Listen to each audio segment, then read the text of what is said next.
Have you ever wondered why a seesaw balances when two people of different weights sit at varying distances from the fulcrum? Or why a spinning top maintains its upright position? These phenomena all have a common thread woven through them: the center of mass.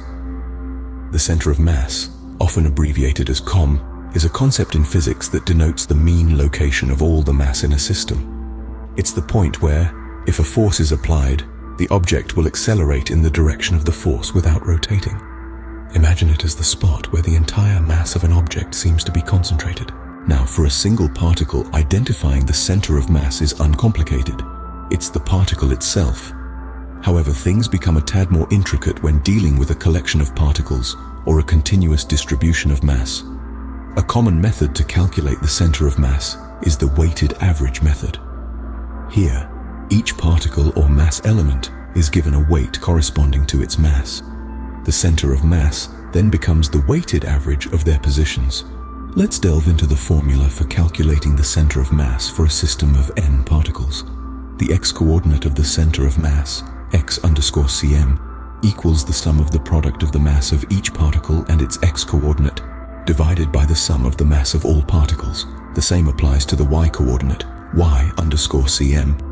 When dealing with a continuous distribution of mass, these summations transform into integrals. The center of mass is a cornerstone in numerous fields of physics, spanning from mechanics to thermodynamics to fluid dynamics. Engineers also often utilize this concept when designing structures such as bridges and buildings. To bring it home, let's look at a few examples of the center of mass in action in everyday life. A seesaw achieves balance when the center of mass of the riders aligns directly above the fulcrum. A spinning top spins with stability when its center of mass is close to its axis of rotation. Even a golf ball, with its dimpled surface designed to minimize air resistance and increase flight distance, relies on the principles of center of mass. The dimples create a smooth airflow over the ball, reducing drag and enabling the ball to cover more ground before landing. In summary, the center of mass is a fundamental and ubiquitous concept in physics. It's key to understanding how objects move and interact.